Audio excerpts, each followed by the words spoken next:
ನಮಸ್ಕಾರ. ನೋಡಿ, ಸೋಲೆ ಗೆಲುವಿನ ಮೆಟ್ಟಿಲು ಅನ್ನುವ ಗಾದೆ ಇದೆ. ಇದು ಯಾರಿಗೆ ಕರೆಕ್ಟಾಗಿ ಅನ್ವಯ ಆಗತ್ತೆ? ಸೋತೆ ಅಂತ ಹೇಳಿ ಮನೇಲಿ ಕೂತ್ಕೊಳ್ಳಲ್ಲ, ಒಂದು ದಿನವೂ ಕೂಡ ಮನೇಲಿ ಕೂತ್ಕೊಳ್ಳಲ್ಲ.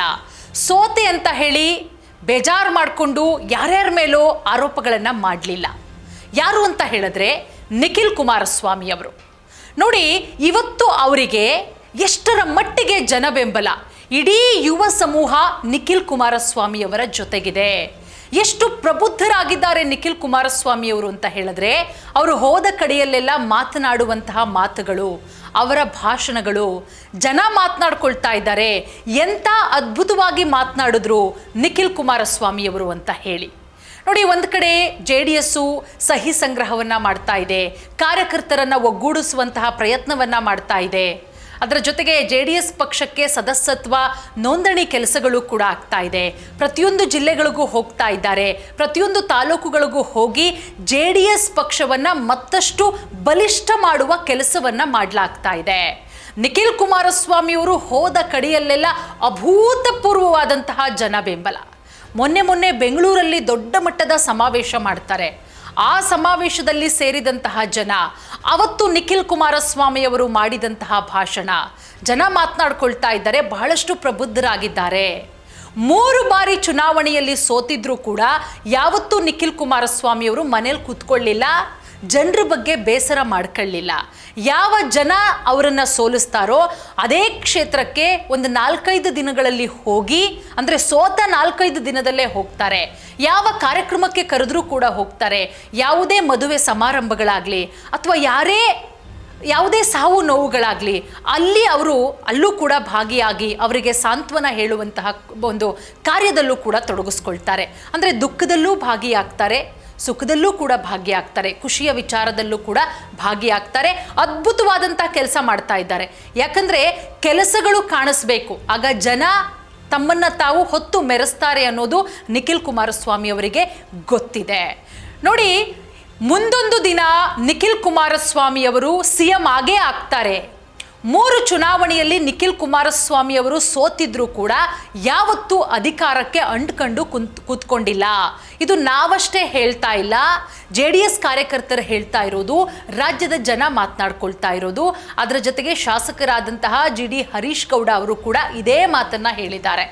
ಯಾಕಂದ್ರೆ ನಿಖಿಲ್ ಕುಮಾರಸ್ವಾಮಿಯವರು ರಾಜ್ಯಾದ್ಯಂತ ಅವರ ಹೋರಾಟ, ಅವರು ಎಷ್ಟರ ಮಟ್ಟಿಗೆ JDS ಪಕ್ಷವನ್ನು ಬಲಪಡಿಸುವಂಥ ಕೆಲಸ ಮಾಡ್ತಾ ಇದ್ದಾರೆ.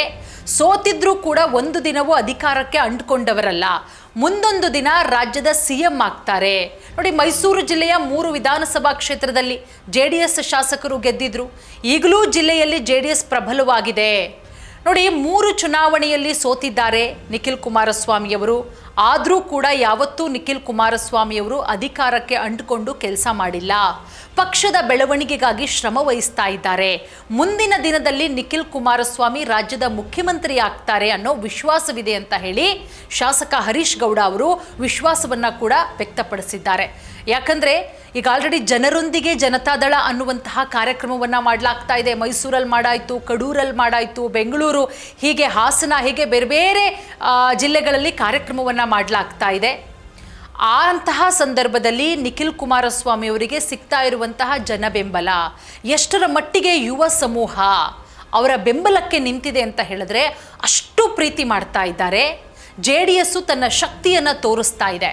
2028ರ ವೇಳೆಗೆ ಕೇಂದ್ರ ಸಚಿವ HD ಕುಮಾರಸ್ವಾಮಿಯವರು ಮುಖ್ಯಮಂತ್ರಿ ಆಗಬೇಕು ಅನ್ನೋ ಆಶಯ ಎಲ್ಲ ಕಡೆನೂ ಕೂಡ ಕೇಳಿ ಬರ್ತಾ ಇರೋದು.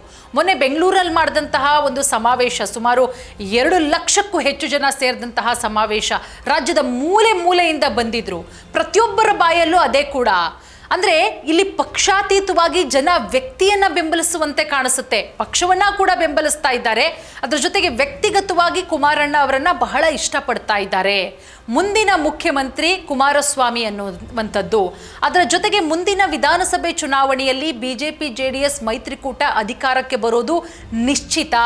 ಪಕ್ಷವನ್ನ ಸಂಘಟನೆ ಮಾಡೋದಕ್ಕೆ ನಿಖಿಲ್ ಕುಮಾರಸ್ವಾಮಿ ಈಗ ಆಲ್ರೆಡಿ ರಾಜ್ಯಾದ್ಯಂತ ಪ್ರವಾಸ ಮಾಡ್ತಾ ಇದ್ದಾರೆ. ಎಂತಹ ಅದ್ಭುತವಾದಂತಹ ರೆಸ್ಪಾನ್ಸ್ ಸಿಗ್ತಾ ಇದೆ ನಿಖಿಲ್ ಕುಮಾರಸ್ವಾಮಿ ಅವರಿಗೆ ಅಂತ ಹೇಳಿದ್ರೆ, 3 ಬಾರಿ ಸೋತಿರುವಂತಹ ನಾಯಕ ಇವತ್ತು ಜನನಾಯಕನಾಗಿ ಬೆಳೀತಾ ಇದ್ದಾರೆ. ಕಾರಣ ದೇವೇಗೌಡರು ಹಾಕ್ಕೊಟ್ಟಂತಹ ಹೆಜ್ಜೆ. ಯಾವತ್ತೂ ಕೂಡ ತಾನು ಸೋತಿದ್ದೀನಿ ಅಂತ ಹೇಳಿ ಒಂದು ಬಾರಿ ಸೋತ್ರೆ ಬಹಳಷ್ಟು ಬೇಜಾರು ಮಾಡ್ಕೊಂಡಿರ್ತಾರೆ, 2 ಬಾರಿ ಸೋತ್ರು ಬೇಜಾರು ಮಾಡ್ಕೊಳ್ತಾರೆ, 3 ಬಾರಿ ಸೋತಿದ್ರು ಕೂಡ ಜನರ ನಡುವೆ ಗುರುತಿಸ್ಕೊಂಡಿದ್ದಾರೆ. ಯಾವ ಒಬ್ಬ ಗೆದ್ದಂತಹ ನಾಯಕನು ಮಾಡಿದಂತಹ ಕೆಲಸಗಳನ್ನ ನಿಖಿಲ್ ಕುಮಾರಸ್ವಾಮಿ ಅವರು ಮಾಡ್ತಾ ಇದ್ದಾರೆ. ರಾಜ್ಯಾದ್ಯಂತ ಪ್ರವಾಸವನ್ನ ಮಾಡ್ತಾ ಇದ್ದಾರೆ. ಎಂದಿಗೂ ಕೂಡ ಅವರು ಸಿದ್ಧಾಂತವನ್ನ ಬಿಟ್ಟಿಲ್ಲ. ಮತ್ತೊಂದು ಕಡೆ ಬಿಜೆಪಿ ಜೊತೆಗೆ ಮೈತ್ರಿ ಇದ್ರೂ ಕೂಡ JDS ಯಾವತ್ತೂ ಕೂಡ ಜಾತ್ಯತೀತ ಪಕ್ಷ ಅಂತಾನೆ ನಿಖಿಲ್ ಕುಮಾರಸ್ವಾಮಿ ಅವರು ಹೇಳೋದು. ಮೈತ್ರಿ ಇದ್ರೂ ಕೂಡ ನಮ್ಮದು ಜಾತ್ಯತೀತ ಪಕ್ಷ. ಜಿಲ್ಲೆಯಾದ್ಯಂತ ತಾಲೂಕಿನಾದ್ಯಂತ JDS ಸದಸ್ಯರನ್ನ ಒಗ್ಗೂಡಿಸೋದಕ್ಕೆ ಬೇರೆ ಬೇರೆ ರೀತಿಯ ಕಾರ್ಯಕ್ರಮಗಳನ್ನ ಸಮಾವೇಶಗಳನ್ನ ಕೂಡ ಮಾಡಲಾಗ್ತಾ ಇದೆ.